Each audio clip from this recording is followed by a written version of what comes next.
Okay, we have shared the screen to the Facebook page already. Okay. All right, now we're going to share to other.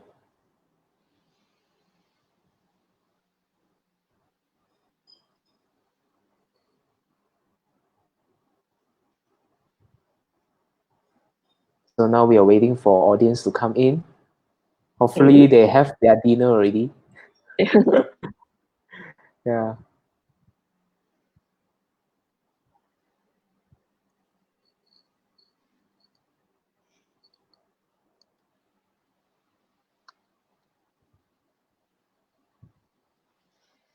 Okay.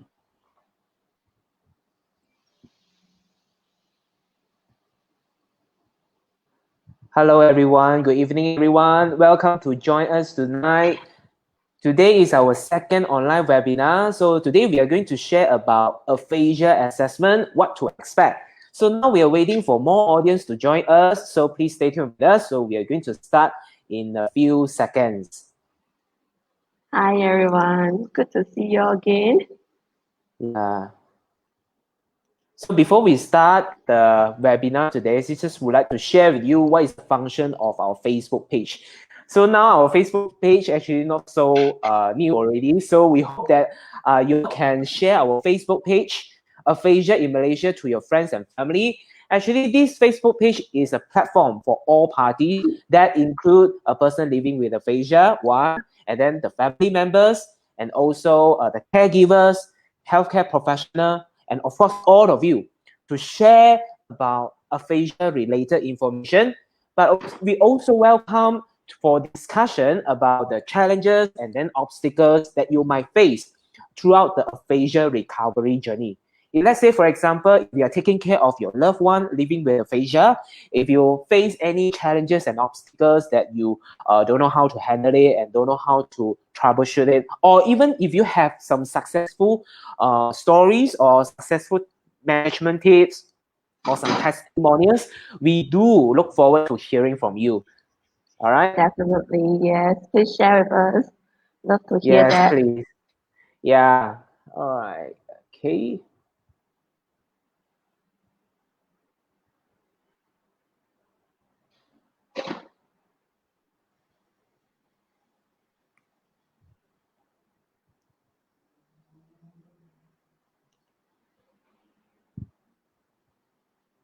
Okay, now we're going to start.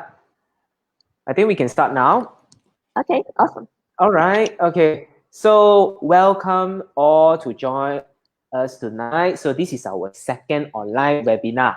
Our first online webinar, if you miss it, not to worry. So you can go to our Facebook page, Aphasia in Malaysia Facebook page, and don't forget to like our page first. Then you will see our recorded session there.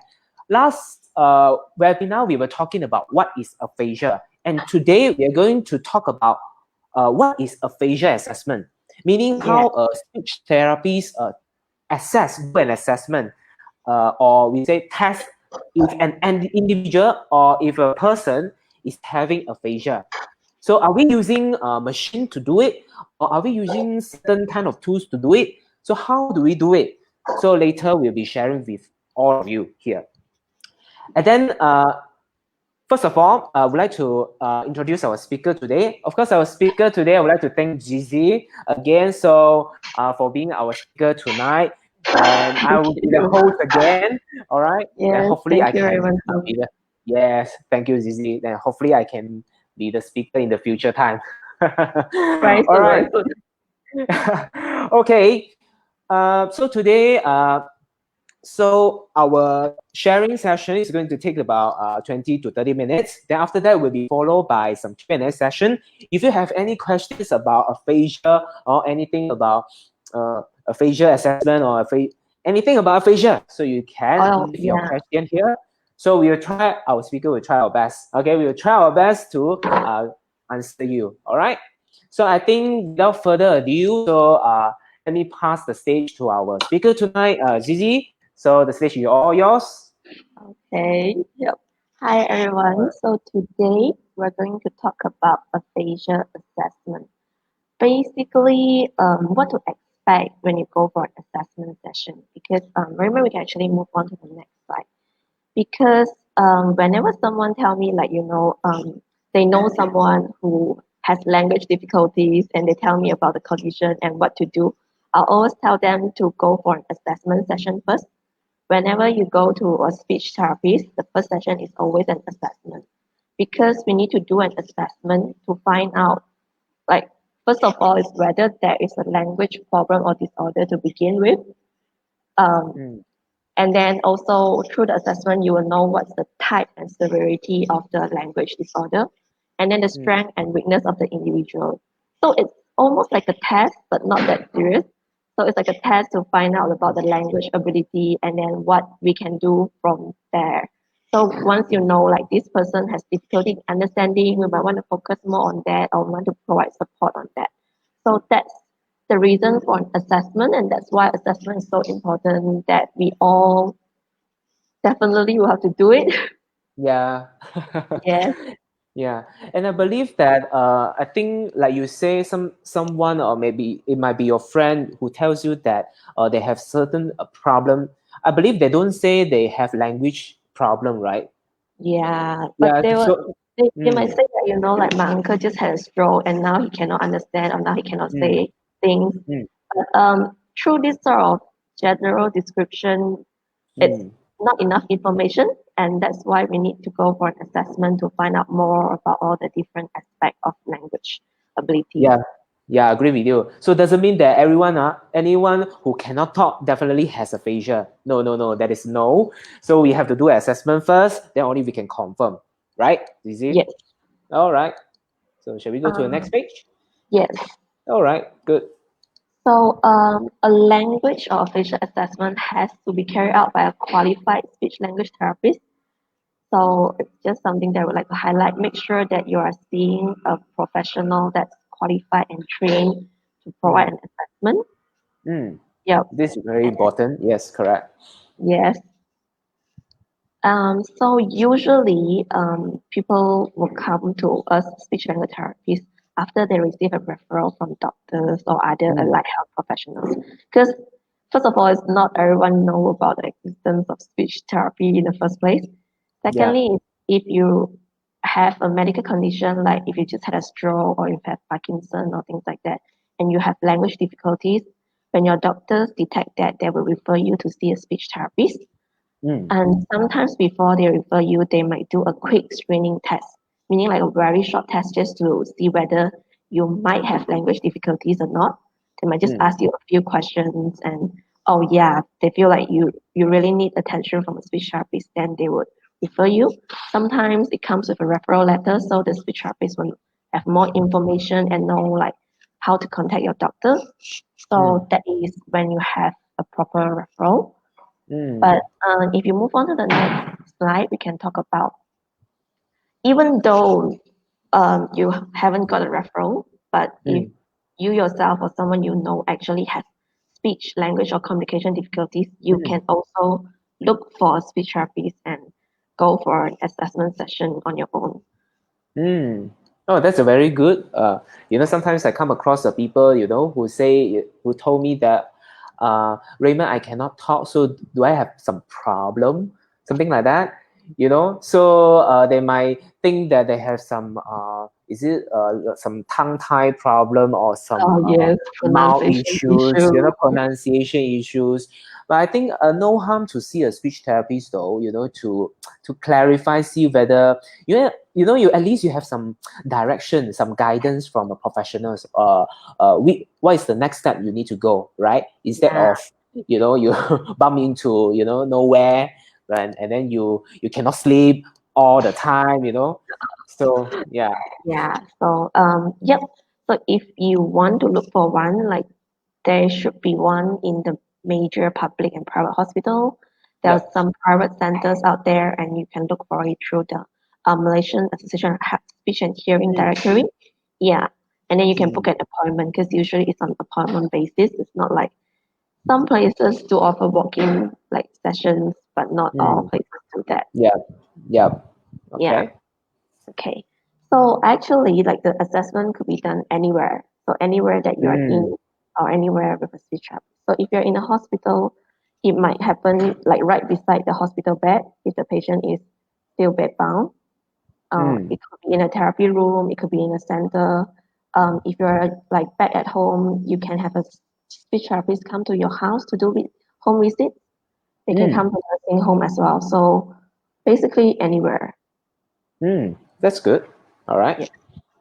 So and it's important to know that it is a collaborative process. So it can take quite some time. Actually, it might take like 30 minutes or longer because there's a couple of steps involved.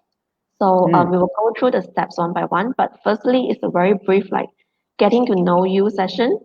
So we want to find out, as a speech therapist, we want to find out about the patient in the first session. And then you would do a test or the assessment. And then lastly, you would discuss the results and like what are the next steps. Okay. So now we talk about the first one, right? Yes. I think this getting to know you, I think it takes two ways. Not only the speech therapist must, want to know about the patient. I think patient also want to know about us also. Oh, yes. They want to detect, see whether we are a dangerous person, So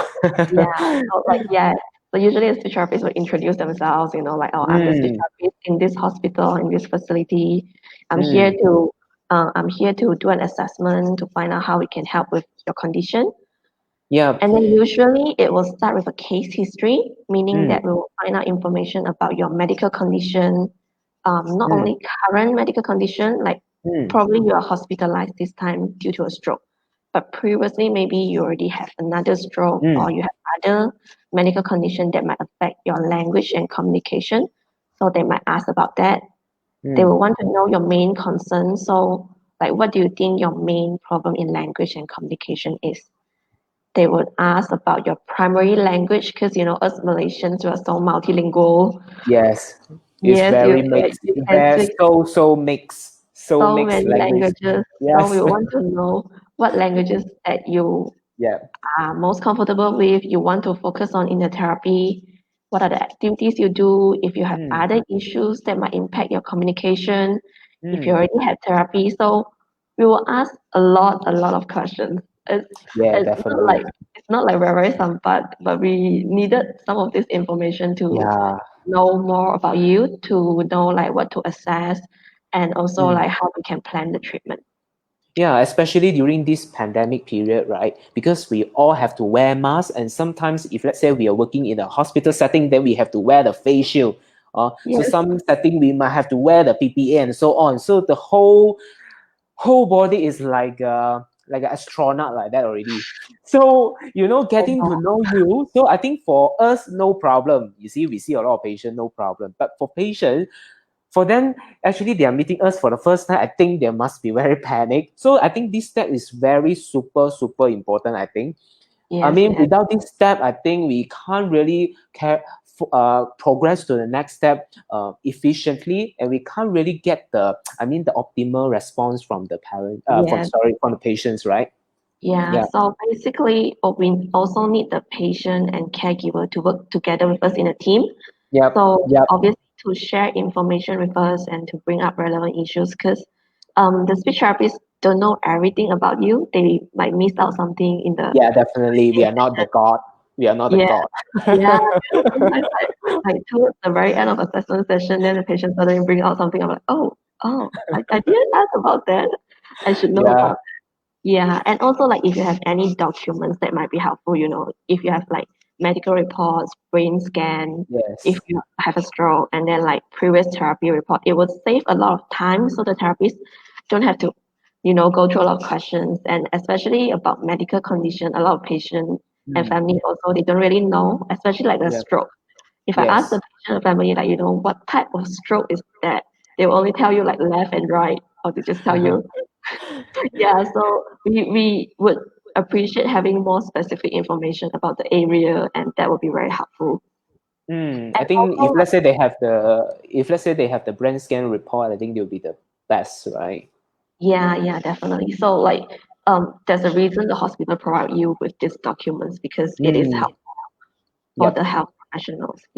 And also like what Raymond mentioned just now, like it's a team effort. So we also need the client and caregiver to be open to share about their concerns, Yes. what are the main problems that they are seeing, and also their expectations from speech therapists. And especially in this platform, don't forget we are your friends. Okay. Yeah. So the first part will be just getting to know each other, talk about what you want to look at, what you want to achieve through speech therapy. So it's a lot to discuss in a short time. Yes, but very important. Yes. All Yeah. right. Okay, next And one. then secondly, we'll move on to the test or the assessment part. And I think it's important to bear in mind that sometimes a facial language assessment is just a part of the whole assessment because we are speech language therapists. So sometimes we also do oral motor and speech assessment to find out if there are like any speech issue with like articulation or with voice. Yes, and then obviously if it's a patient with aphasia, we do a facial assessment, and then sometimes they might also have swallowing issues, so you might also need to cover swallowing in that session. So like what I said just now, it's a lot to Yeah, do in but of course one today, session. yeah, Yeah, definitely. Then of course today, we are focused we're, more on the aphasia thing, yes, more on we're the only aphasia. on the language part. Yeah, and I believe that. I mean, for both of us, we know that aphasia is more than just A for apple, B for boy, Yes, or A, B, C, D, E, F, G until Z only. So there are a lot more happening, I think. Yeah. yeah. So for the test part, there are a few format or types that people use. I would compare it to like an exam, even though I don't wish that it's like an exam. So I'll start from the last one, a formal aphasia assessment. The last Is one. yes, yeah, this is what we Okay. would do in an optimal condition, meaning that like the patient can pay full attention and you have the test with you, you have the time to do it. Because it is a bit like a national exam, like you sit for SPM, there's a set of questions that you have to follow. And then there's a set of with the questions, the test actually provide you with scoring methods. So for example, the patient, if they score it right, definitely you'll get points. If they say the right thing but with Q or they take a bit too long to think about it, maybe there's a different way of scoring. And then the therapist has to strictly follow the scoring method and then they can interpret the results.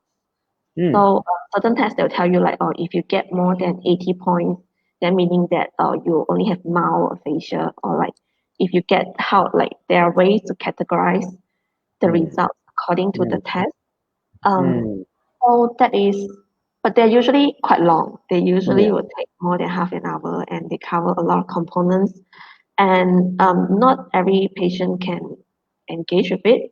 So we don't use it with every patient. And also, even though they do, like if you really complete the formal assessment, you have a very clear idea of like their language ability. We don't always use it. And most of them are from English speaking countries. So some of the test items and results are applicable to the population only. So there's a bit of issue over there as well. But in an ideal situation, speech therapists would like to do a formal assessment to find out. If not ideal, then we have to choose informal or the other one. What exam is that? Yeah, so the other The one school is exam. yes, it's like before you go for SPM, your school will have like term exams. So Yeah. it is usually based on the formal assessment, but the therapist or the hospital, the institution, adapt it for a bit for their institution. So they have their own forms, and it's different according to a different institution. For example, in Malaysia, the Ministry of Health has their own set of forms. So if you go to public hospital, they will use the set of forms. And then that Go will be to easier. Yeah, if you go to some private hospital, they have their own forms. Some therapists, they have their own forms. So it is a little more structured than the informal assessment. The informal assessment would be like teacher observation. Like nowadays when they talk about abolishing standardized tests in school, we don't have PM. Do we still have PMR? I can't remember. I think, yeah. Not so sure. Have to catch up with my Yeah. friends. Yeah, so it's more informal. So the therapist Yeah. would talk to the patient, would talk to the family member, would do a few activities with the patient to just Mm, um or sometimes just observing to find out about the mm, patient's like language and communication skills. So yeah, it like could be a lot of mm, things. Yeah. mm. Yeah, because sometimes I come across with some of my patients, friends, or or other friends who have gone through the speech therapy session. Then they ask me, um, uh, why why are the speech therapy just talk to them, during the assessment session? You see, Yes. but I think It's this is part of talking, the informal assessment, yeah, it's right? talking with purpose, but also Mm, it's important. I think it's important for therapists to explain later on yeah. that we're actually trying to find out about like the patient's like natural Mm. conversation skill through just talking. Mm. I think a lot of things we could get from the normal conversation. Maybe from outside they cannot see what's going on, but in our brain actually is really, really, uh, blowing out Yeah. already. Like even them being able to tell you their name and their Mm. address means that Yeah. they're able to do that because some patients are not. So it's Mm. our way of testing as well. Yes, definitely. Okay. Yes. So yeah. So these are some of the Wow. standardized assessment that are available. So they are like Mm. commercially available, usually from overseas. You can see it's like a huge set. They have like Yes. forms. Some of them they come with certain items. They have like Mm. cups, watch, and little items in it. Mm. So they are the people that are developing this language assessment are also trying to make them like closer to life and functional. Mm. So that's why they Yeah. have a lot of these items as well. So Mm. these are some of the tests that the therapists use with patients Mm. Have you if they used it do. all of them? I have used all of them, but not the full set of all of them. Yeah, I Yeah, think I'm the same with you. Actually, it's been quite a while, since I use this because, like you say, yeah, formal test we need ideal situation, ideal condition. yes. So far, it's kind of hard, to find a so-called ideal situation.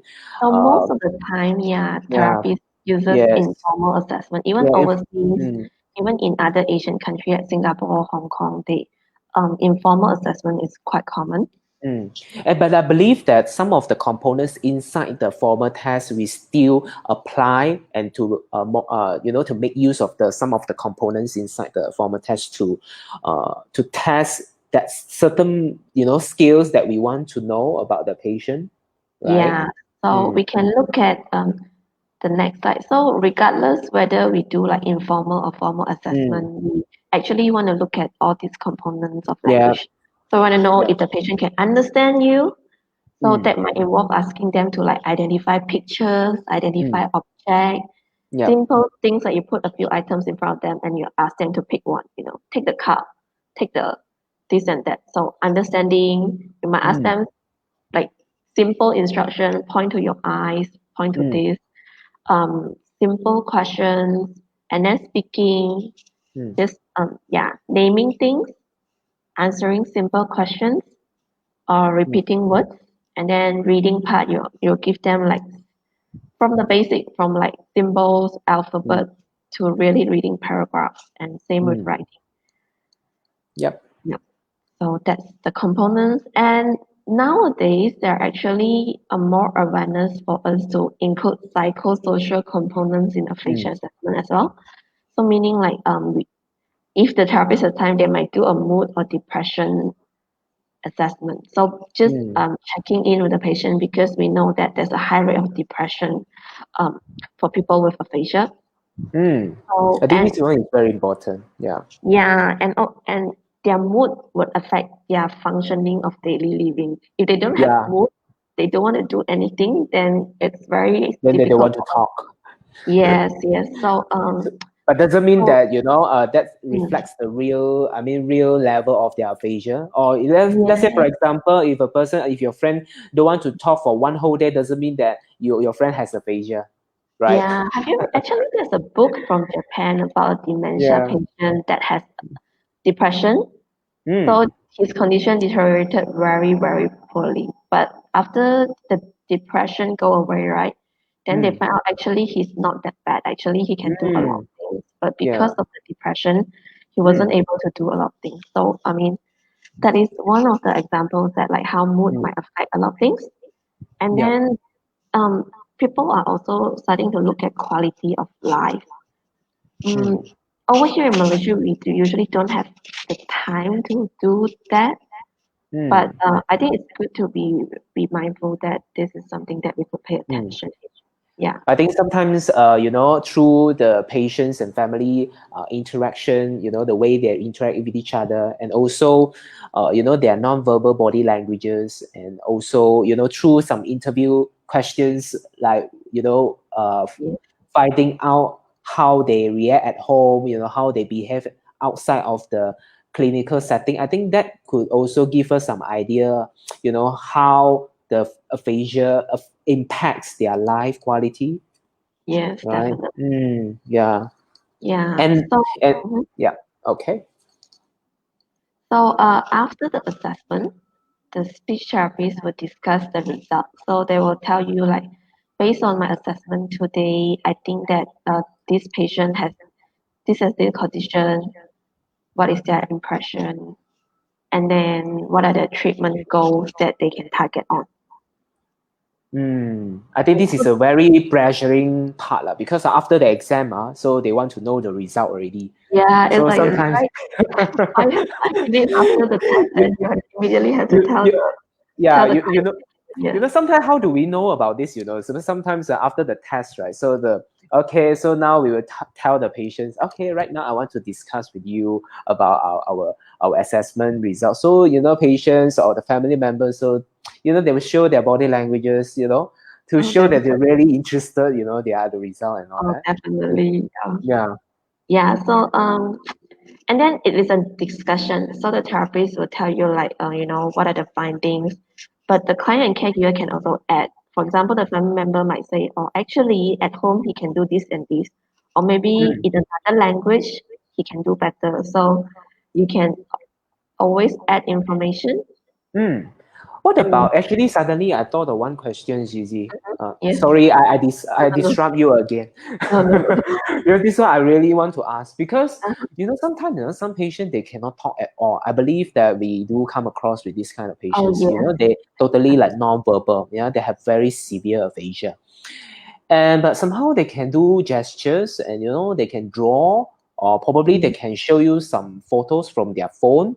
All this kind of thing will you calculate one of the part of the marks of their Yeah. assessment results? Yeah, definitely. So Yeah. it is also a form of communication. We look at all forms of communication. Yeah. So if they can communicate with us, even with simple gesture like just nodding, like this, gestures. That means that they are able to communicate. Sometimes they can use that to show us that they understand what we are saying. So we definitely would acknowledge that, we encourage them to communicate with whatever ways that they can. Yeah, but also you see, now I don't talk. You from my face, you already know that I agree with you. You see, I just nod my head and I Yeah. We can tell a lot just from gestures and facial expressions. So it is all communication. Sorry if like we talk a lot about language, but in communication there are also non-verbal part, all the gesture, voice, intonation.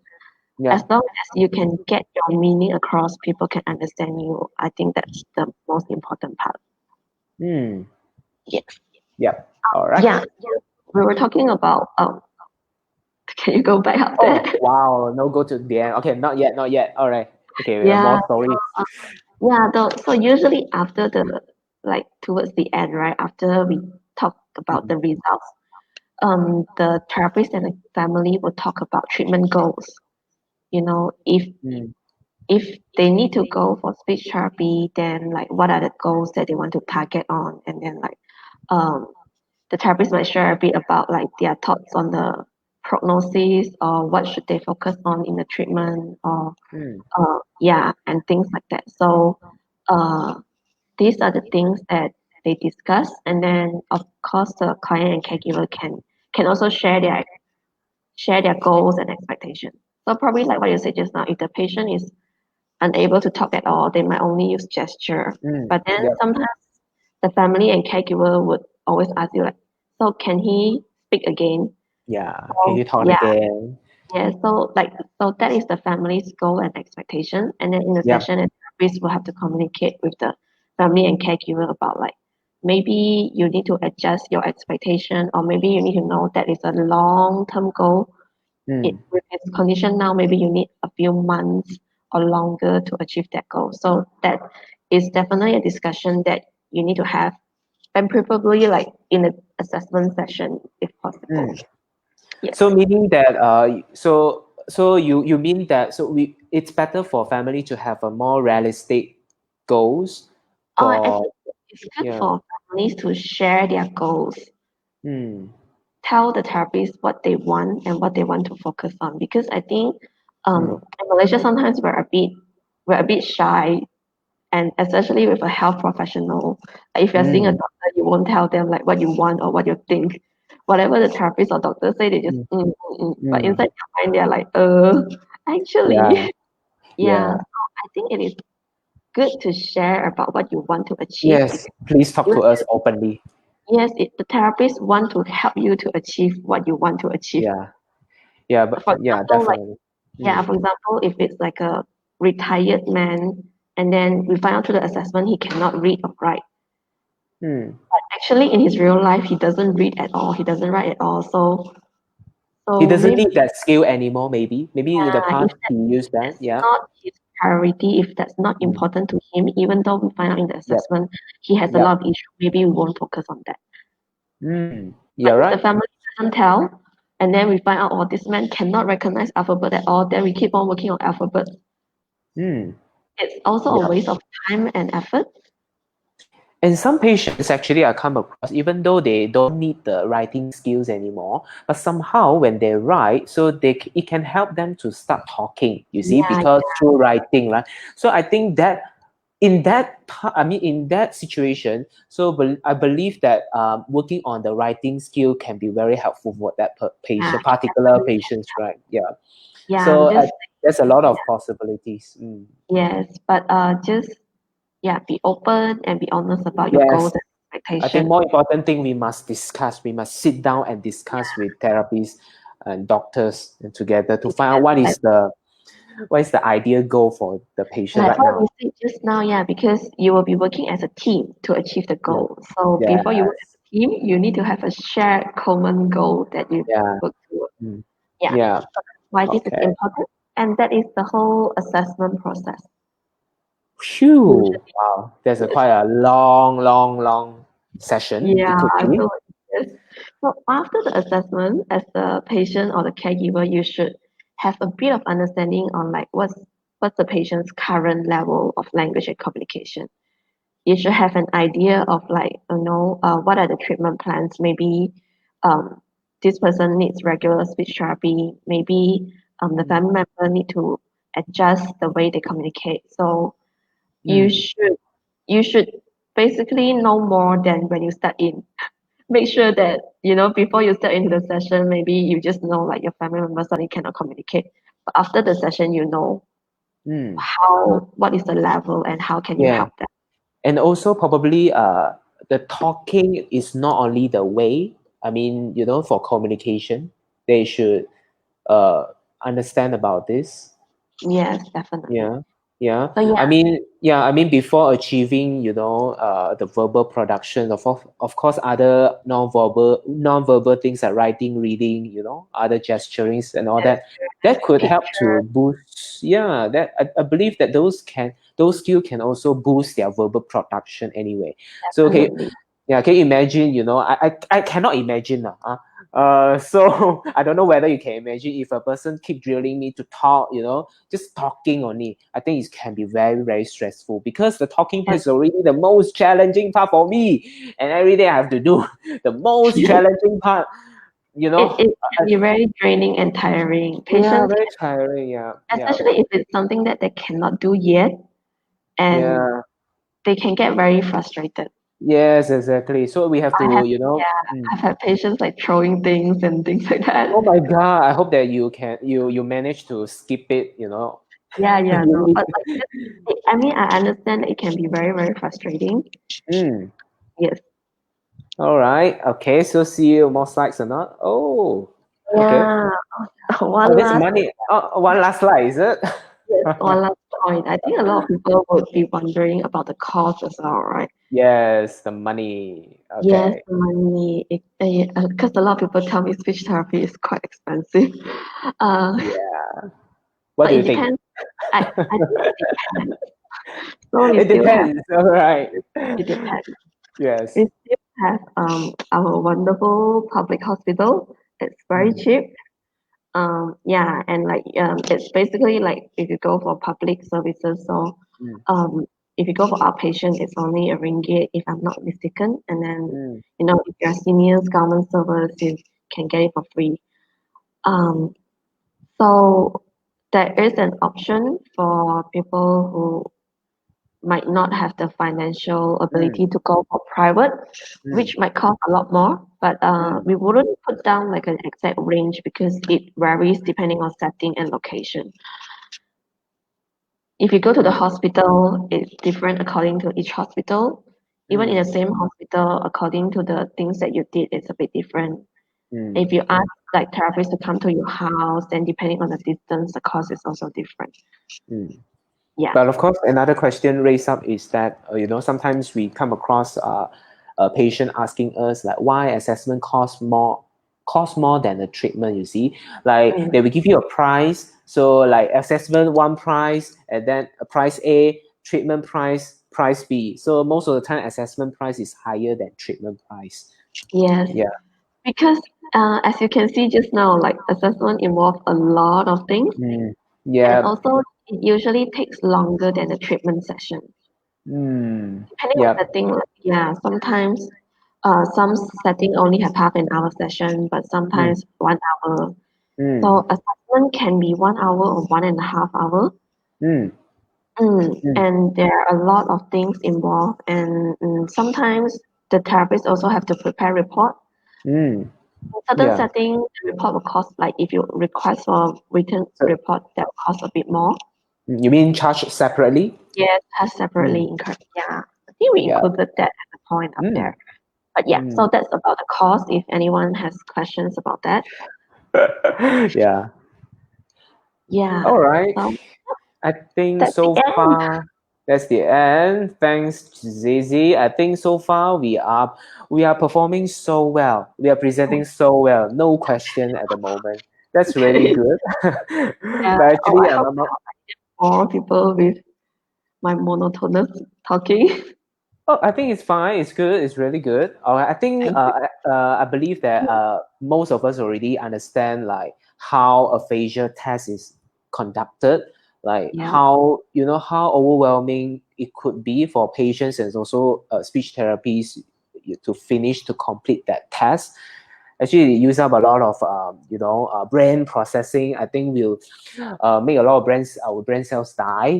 Through this session. Oh, stimulate your brain cells. Yeah, all right, that's a positive way of saying yes, stimulate us, to make us more motivated to help you all to strive better Yeah. life. But I But think I think, for a lot of sorry. family and patient, it is also a session for them to really have an idea of what's going on. Because a lot of the time, Mm, especially with a stroke like that happens very suddenly, and then they will have a lot of questions. They also don't yep, know how to deal with the patient. yeah. So yeah, it's a process for them to find out what's wrong and what they can do. I think most important thing is the direction. I think they need direction and also support, somebody to talk to, especially right person to talk to lah. Most important thing. Yeah. Yeah. So all right, I think okay. So we don't have question now. I think actually my most concerning question is about the money. Since you already answered me, so Okay. I'll think about other question next time. So and I think that's all for today's session, and hope that all of you here have been benefited from our sharing today, and you have a better idea how we conduct a very lengthy aphasia test for a patient. Actually, it's not Not just necessarily lengthy. Sometimes it's not that lengthy. yeah, okay, yes, yeah, it depends on the setting also lah, huh? Yes. All Yes. right. So and so it's really more than A for apple, B for boy, C for cat, like that only. Or it's more than just we show picture cards. Actually, it's more than that. So if you miss out our points, you can always rewind our session, recorded sessions, and don't forget to share this video to your friends and family who needs it, and then and please like our page, and also welcome your questions after this. And then so we'll see you next time with more exciting topic with all of you. And have a good night and have a good weekend. And I'll see you next time. And thanks, Zhi Zhi, again. Thank you. Thank you. Thank you, everyone. All right. Bye-bye. Bye.